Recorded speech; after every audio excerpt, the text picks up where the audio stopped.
ایمان جانی پہچانی چیز ہے، ایمان جسے کہتے ہیں اس کی تشریح میں جانے کی ضرورت نہیں، وقت بھی محدود ہے، لیکن ایک بات سمجھنے کی ہے بہت ضروری۔ ایمان کے دو لیول ہیں، ایک قانونی ایمان ہے جس کی بنا پر ہم ایک دوسرے کو مسلمان سمجھتے ہیں، اس کا تعلق اقرار باللسان کے ساتھ ہے، زبان سے کہنا اشہد ان لا الہ الا اللہ وحدہ لا شریک لہ واشہد ان سیدنا و مولانا محمد عبدہ ورسولہ۔ کوئی ہندو تھا، سکھ تھا، پارسی تھا، عیسائی تھا، یہ کلمہ کہے اور اسلام میں آ گیا۔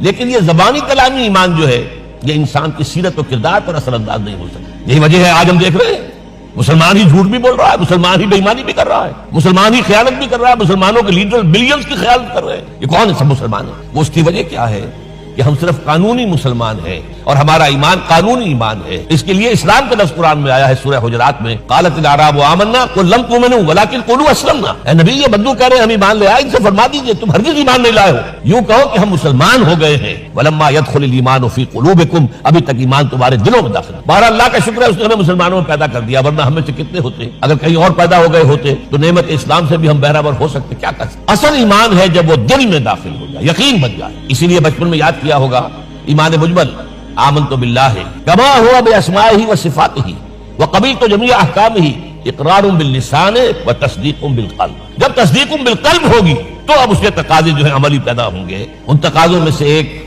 میں دو حدیثوں کے حوالے سے آپ کے سامنے رکھ رہا ہوں۔ پہلی حدیث حضرت عبداللہ بن عمرو بن العاص رضی اللہ تعالیٰ عنہ سے مروی، لا یؤمن احدکم حتی یکون ہواہ تبعا لما جئت بہ۔